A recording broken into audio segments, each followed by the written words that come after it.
Did you guys know that you're only supposed to go for on-ball steals with all 3 adrenaline? This is because when you have 1 or 2 or 0 adrenaline bars left, it's almost impossible to get an on-ball steal. This is just one tip that will help you become a better 2K player, and I have 10 more to share with you guys. But first, if you need a jump shot, I'm gonna put you guys on to NBA 2K Lab. They test all of the jump shots and put out tons of data like the speed of a shot, the green window, and the make percentage. I personally get all of my jump shots from them, so if you want to give it a try, the link is in the description and use code DIRK for a discount. Without further ado, let's get into the video.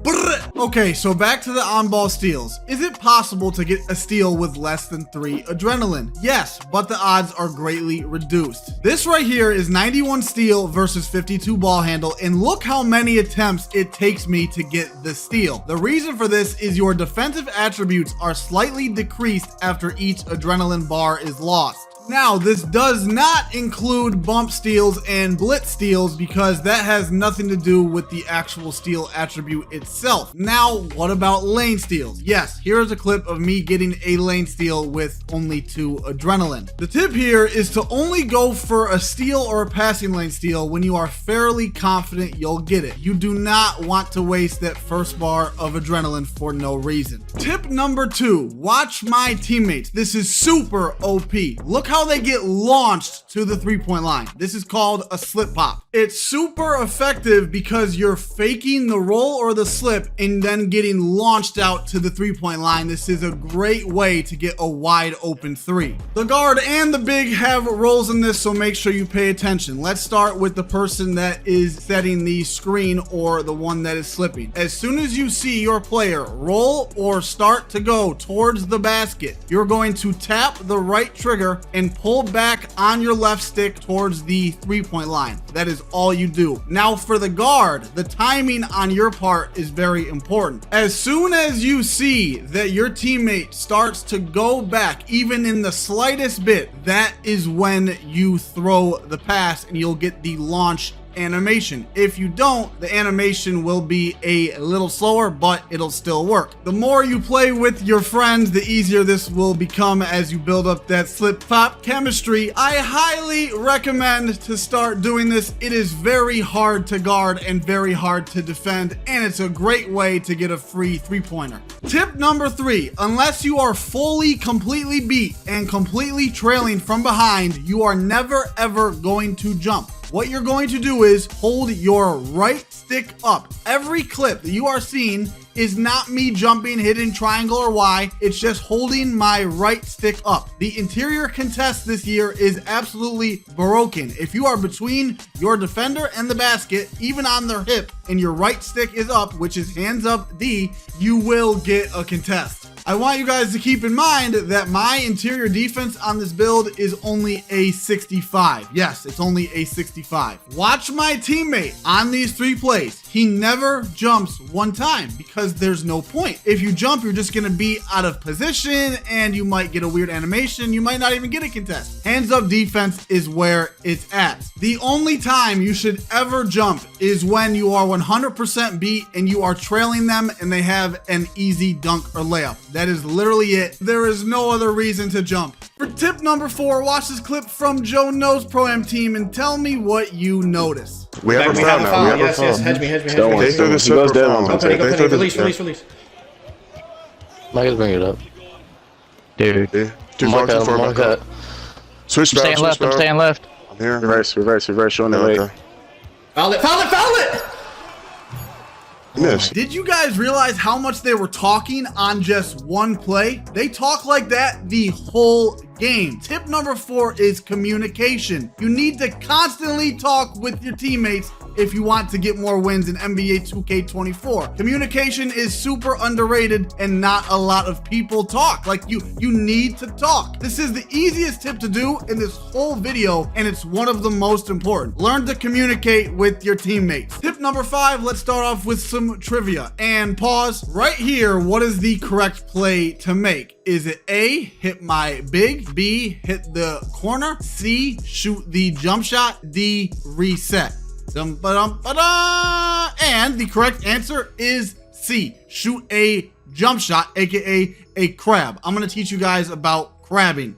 It's a little more of an advanced pro tip, but I want to get you guys right. Okay, so anytime someone is behind you or on your third quarter-ish hip, it's an open or a wide open every single time, okay? Now, before I get into the part 2 of this, you can take part 1 and just anytime someone is behind you, shoot the ball, okay? But for part 2 of this, as you guys have been seeing me do, there is an advanced way to get yourself into these crab animations. And let me tell you, it's OP. This dude right here, I was doing it to him the entire game and he had no idea how to stop it. Okay, so anytime someone is playing you up really high up and they're on your hip, you're going to hold the right trigger and spam your escape back and forth. For example, if the ball's in your left hand, you're holding turbo the whole time, you're gonna flick your right stick up diagonal right and then up diagonal left. And hopefully by now you'll be in the crab animation. If not, you could even hit it again.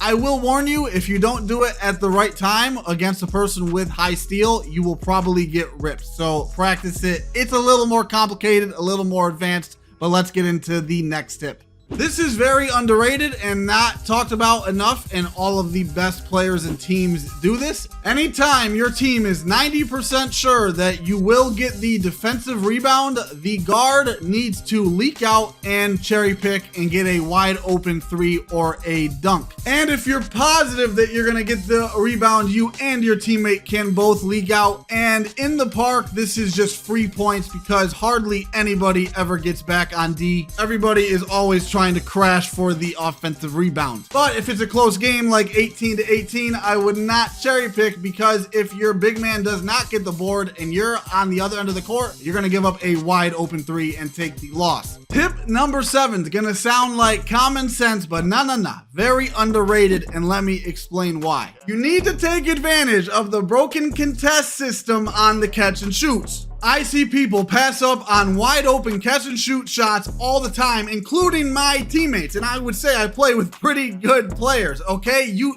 People just don't get it. If the defender is not right on you, you can shoot the catch and shoot every time. The reason is because the closeout mechanics in this game are absolutely awful. And if they don't close out right at the specific perfect time, it's gonna be a wide open or an open shot, even if their hands are up. Now you guys are probably thinking, Dirk, well, what if they jump? Not a lot of people are going to jump unless they really think you're going to shoot it, because if they jump and you don't shoot the ball, you're gonna have a wide open shot and it'll be a 3-on-2 or a 5-on-4. Huge shout out to NBA 2K Tutes for letting me use his footage. I'll leave his link in the description. And I know this is from NBA 2K23, but the mechanics are still the same. This next tip is how to break a box out and then how to keep the opponent from breaking your box out. Okay, so how to break a box out. It's based on the perspective of your player. So right here, you're gonna go left or up left to break the box out. But in an example like this, it's based on the perspective. You would think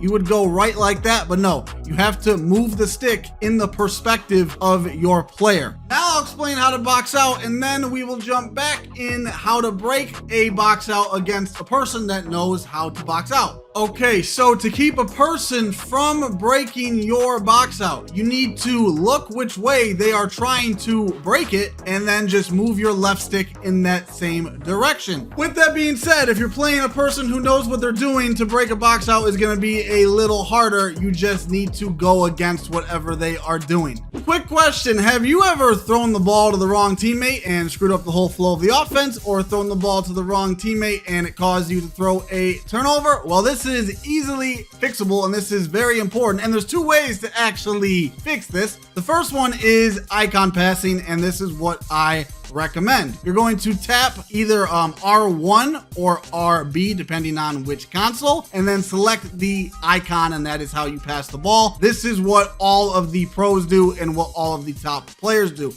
Now, in some of my videos, you will not see me doing this. That is because I only play 2s, and there's no point because there's only one other person on the court, but I definitely myself even need to improve on this, because it is really bad if you don't do it when you're playing 3s and 5s. And then option 2, this is the option that requires zero thought, is you're gonna go into your settings and put your pass open this all the way up. This will make the game automatically pass to the most open person on the court, and this right here will have you throw absolute steamers and you don't even know how you did it. Okay, tip number 10, very important and very underrated. If you did not know, even if you do not have takeover, but your takeover meter is filled, your offensive attributes are raised a little bit. On every first play of the game, I want you to take the easiest bucket you can get to start getting that takeover meter going. It'll make the whole game a lot easier for you.